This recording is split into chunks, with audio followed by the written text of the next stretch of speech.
تو جو powerful forces ہیں وہ کچھ بھی کر سکتے ہیں. یہ چیز تو کھل کے سامنے آ گئی, اس کو تو سب لوگ سمجھتے ہیں اس وقت, میں بھی سمجھتا ہوں. لیکن اس کو کیسے کیا جائے, میں تو اس کو یوں کہوں گا کہ جب تک سویلین سپرمیسی پراپر نہیں ہوگی, جب ریٹ آف لا پراپر نہیں اسٹیبلش ہوگی, اور رول آف لا مطلب قانون کا احترام, قانون کی حکمرانی نہیں ہوگی, تو اس طرح کا چیزیں چلتی رہیں گی. یہ اگر فورس کے ذریعے, جس کے پاس بھی ہاتھ میں لاٹھی ہو, اگر اس طرح سے مسائل کو حل کریں گے تو مسائل بگڑ جائیں گے, کبھی حل نہیں ہوں گے. One that's very problem important. Leads to another problem. اصولی طور پہ بالکل ٹھیک ہے, لیکن لاسٹلی یہ ہے کہ اب ظاہر ہے کہ آرمی چیف نے انویسٹیگیشن کی بات کی, رپورٹ کی بات کی. مراد علی شاہ جو ہے وہ ایک منسٹر جو ہے وہ کمیٹی بنا رہے ہیں, اور وہ بھی کرے گی کہ جی دیکھے گی کہ یہ سارا سب کچھ ہوا کیسے. تو آپ کیا سمجھتے ہیں کہ this event is gonna dye down, ٹھنڈی ہو جائے گی صورتحال, یہ معاملہ بڑھ جائے گا, یا آپ سمجھتے ہیں کہ کوئی نہ کوئی فیس سیونگ, کوئی نہ کوئی کچھ تو دینا پڑے گا نا ظاہر ہے؟ ایک تو بات آپ بھی سمجھتے ہیں, میں بھی سمجھتا ہوں, سسٹم کو اگر سمجھنے کی کوشش کی جائے تو یہ ایک آئسولیٹڈ ایونٹ نہیں ہے کہ جی یہ کراچی کے لیول پہ ہوا اور کراچی پہ ختم ہو جائے گا. مطلب اس کے تانے بانے, اس کے کنیکشنز کہیں ہائے جو ایچلانس ہوتے ہیں وہاں پہ پہنچتے ہیں. مطلب یہ آئسولیٹڈ نہیں ہے, ایک کوآرڈینیٹڈ ایکشن تھا, ایک بات تو سمجھ رہے ہیں. لیکن کیونکہ ایک پبلک ریئیکشن آیا, اس کی ہینڈل جو ہے نا, اس کی مینجمنٹ نہیں ہو سکی, اب سب نے نوٹس لیا ہے اور ایک لاجیکل کنکلوژن تک پہنچ جائے گا.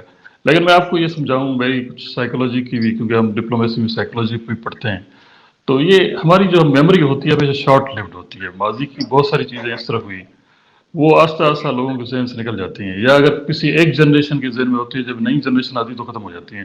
اصل بات اصول کی ہے, اصل بات یہ ہے کہ جی اداروں کو, انسٹیٹیوشنس کو اپنی باؤنڈریز میں کام کرنے دے. اگر نہیں کریں گے تو ملک میں بہت بیکار آئے گا. تو میرا یہ اسٹینڈ ہے. باقی یہ نہیں سمجھتا کہ یہ صرف سندھ لیول پہ, کراچی لیول پہ, سندھ پولیس لیول پہ کوئی ایکشن ہوا ہے اور اس کا ریپرکیشن بھی وہیں تک ختم ہو جائیں گے, اس طرح نہیں ہوگا. لیکن یہ چیز تو بالکل سامنے آ گئی کہ پولیس, اب Sindh police is now totally helpless, وہ کچھ نہیں کر سکتی. آئی جی جیسا بندہ, اس کے کوئی 7 ایڈیشنل آئی جیز ہیں, all are feeling insecure, all are feeling basically the heat of this episode. اور وہ بہت ہی بڑے ڈیمورلائز ہیں. تو فورس کو ڈیمورلائز کرنا نہیں چاہیے, ان کو ہمیشہ اپ بیٹ کرنا چاہیے, اور فورسز کو بھی اسرٹ کرنا چاہیے کہ اگر کوئی اس کو انڈیو انٹرفیئرنس ہے تو اس پہ اسٹینڈ لے. اگر وہ کمپرومائز کریں گے تو پھر کمپرومائز کی ایک چین شروع ہو جائے گی. وہ پروونشل گورنمنٹ کے پریشر میں آتے رہیں گے, فیڈرل گورنمنٹ کے پریشر میں آ جائیں گے, اور جو باقی ہمارے جو مضبوط ادارے ہیں ان کے پریشر میں آ جائیں گے. تو میرا تو یہ ایک انالیسس بنتی ہے. جی منظور صاحب.